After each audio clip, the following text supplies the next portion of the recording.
What's up sa inyo mga kaipak at what's up sa inyo mga pre? What's up mga Repa Peeps? Yo! Dito na naman kami sa panibagong video at sa video na to, tayo ay magre-review ng juice na nakuha namin sa Fake Life.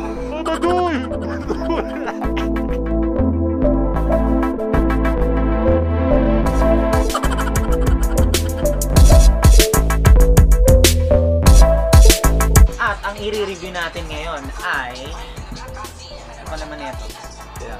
Goodie bag yan. Masarap yan. Meron tayong 9 hits by Hyper Viscosity. Meron tayong 9 hits by Hyper Viscosity. Nice.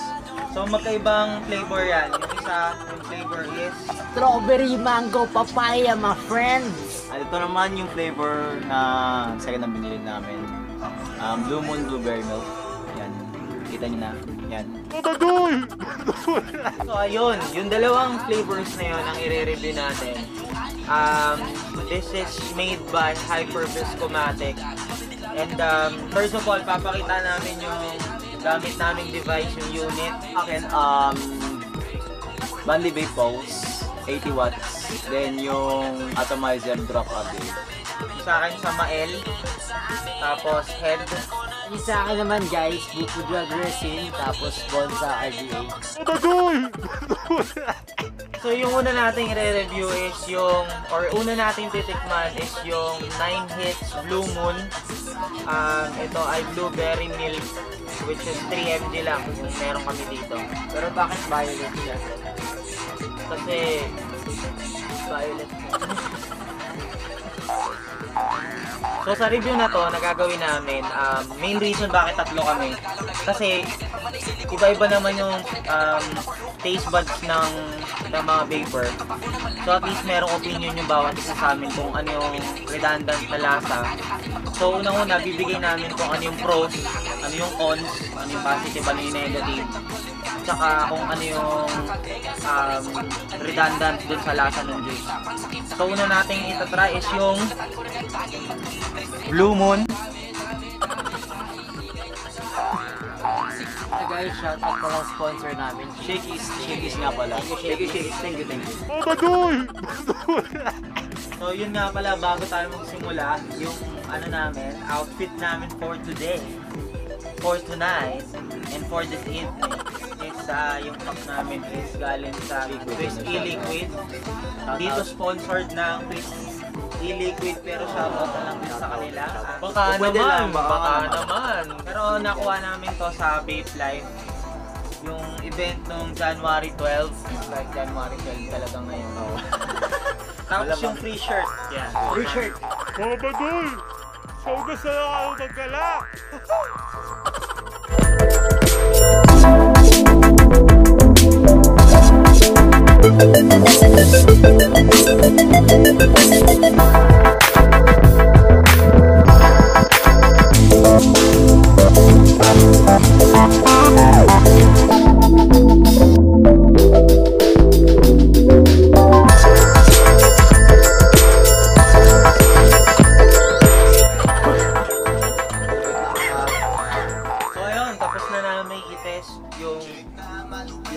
lasa, yung amoy, tsaka yung lasa niya kapag binape mo na yung juice. So para sa Blue Moon, kalasa niya yung ano, yung candy na fox, yung fox na yung candy. Blueberry ba? Hindi, basta parang candy din. Basta yung candy na fox, ganun yung lasa niya kapag tinikman mo. Kapag hinipak mo, medyo ganun din yung lasa niya. Yung sa amoy, masasabi ko ganun din yung nalalasahan ko. Yung pros, malasa siya. Hindi siya mahagod sa lalamunan. Since 3 mg lang din naman siya. Parang pwede siya dun sa mga zero. Pangatlo, hindi siya makati sa lalamunan.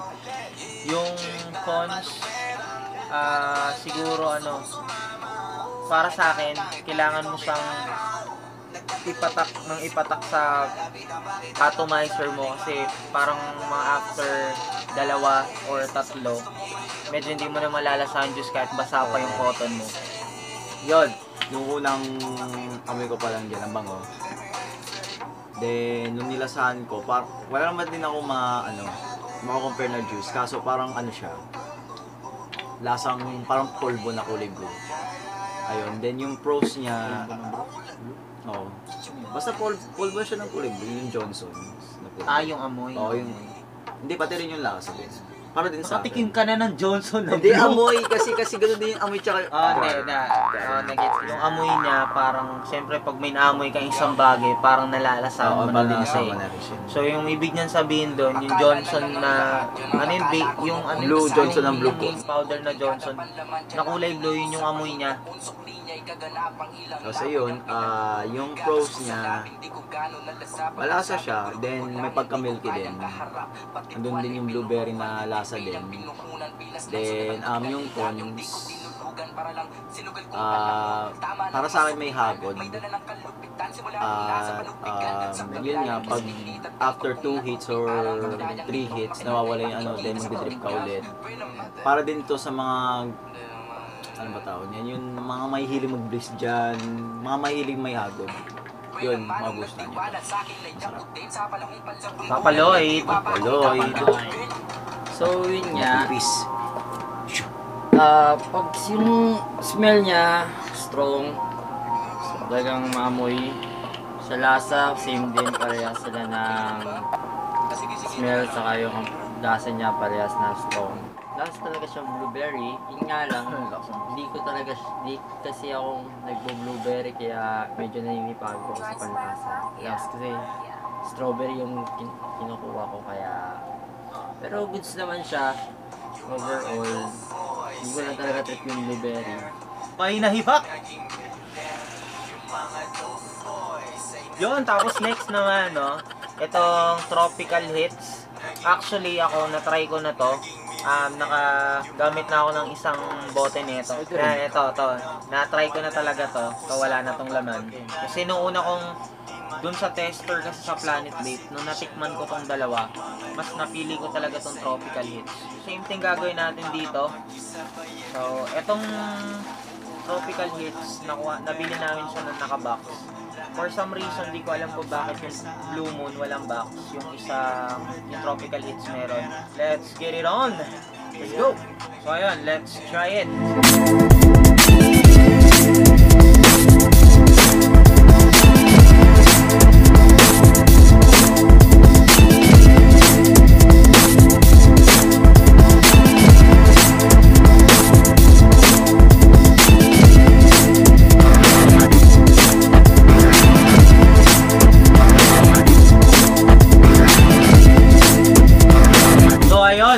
Ayun na. So, ako muna ulit mauuna. So, nasa tayo, Tropical Hits. This is a combination of strawberry, mango, and papaya. Pero yung nalasahan ko talaga dito, dun sa mismong sa pagtikim mismo ng juice, malalasahan mo talaga redundant flavor is yung papaya. Sa amoy, ganun din, papaya din yung amoy niya. And then sa pag binape mo na siya, ang nalalasahan mo talaga is yung papaya. Yung mango parang parang sa exhale mo na malalasahan yung mango, pero inhale, exhale, andun pa rin talaga yung papaya. Yung strawberry, based on my experience kasi gumagawa din ako ng juice, dalas talaga nag-mute yung strawberry. Isa to sa mga flavor na mahirap gawing dominant sa mixture. So, yun, mango and papaya talaga yung nalalasahan ko dito. Yung pros is, yun nga, same thing lang din katulad dun sa Blue Moon. Yung lasa niya is, hindi ko nararamdaman yung hagod. So, tingin ko pwede rin sa mga nag-0 mg. At pangatlo, yung flavor is malalasahan mo. Sa cons, halos same thing lang din dito sa blueberry is yung after ng patak mo dun sa atomizer mo, mga 2 o 3 ipak, para sa akin is parang kailangan mo pumatak ulit. Yung isa pa sa mga cons na napansin ko dito sa Tropical Hits, para sa akin di naman sa ganun ka big deal, pero yung amoy niya kasi dahil amoy papaya, parang medyo hindi maganda yung amoy. Hindi ko masyadong trip yung amoy. Pero mas gusto ko siya kaysa dun sa Blue Moon. Sa akin naman, yung unang amoy ko pa lang, amoy papaya na. Then, tikim din, amoy papaya rin. Tapos, nung tinaray ko siyang ihit, tinaray ko dito sa mod ko, papaya pa rin, wala pa rin. Siyempre, mas, parang sabi nga, mas dominant yung papaya kaysa mga ibang sa mango o sa strawberry. Tapos, yung pros para sa akin, masarap naman siya. Para sa akin, milky naman. Masarap din yung pagkain nila ng papaya. Then, para din sa akin, dahil milky nga siya, dahil medyo may pagkapapaya siya, makakasiguro 6 hits o 5 hits malalasahan mo pa rin din. Yun gusto ko.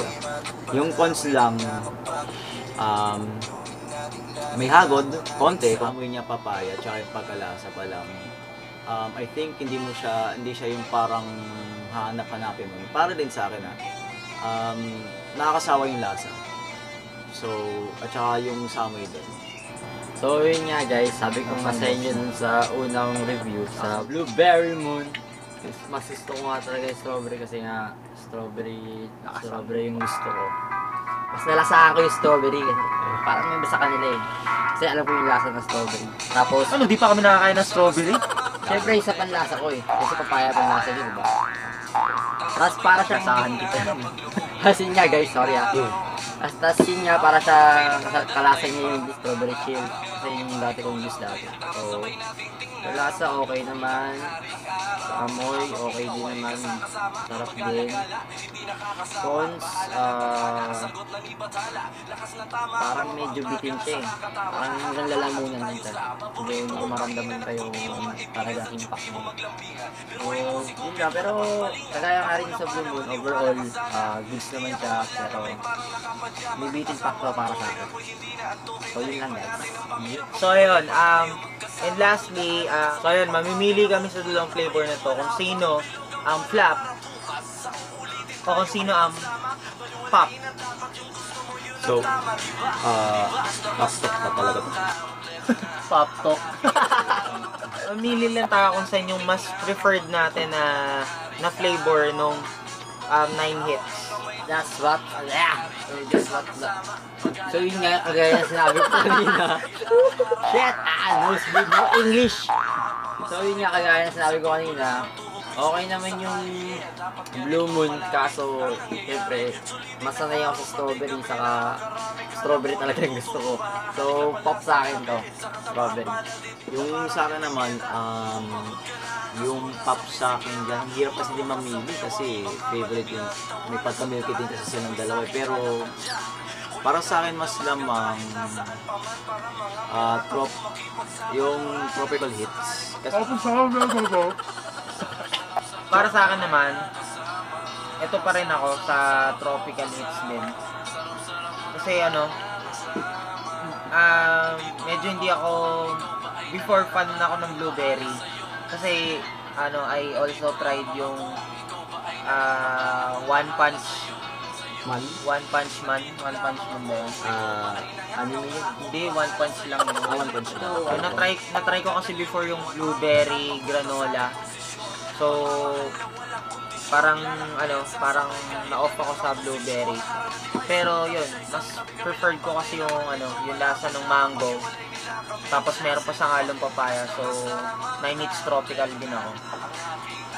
So ayun, ang nanalo sa ating botohan ay ang 9 hits tropical hits. Yeah. 3-0.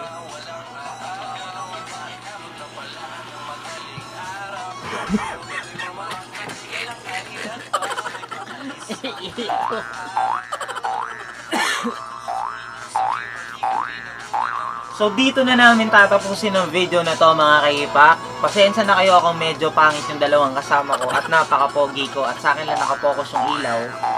Oo nga, ang itim nyo dun Malaman, sa'yo ka nakapokus, diba? Kaya sa akin nakapokus yung ilaw eh.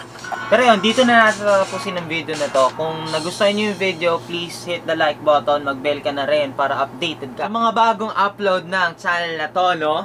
And subscribe din. And don't forget to hit the subscribe button and the bell button and follow me on YouTube channel Bank Player sa mga mahilig maglaro. At add nyo rin ako sa... Add nyo lang.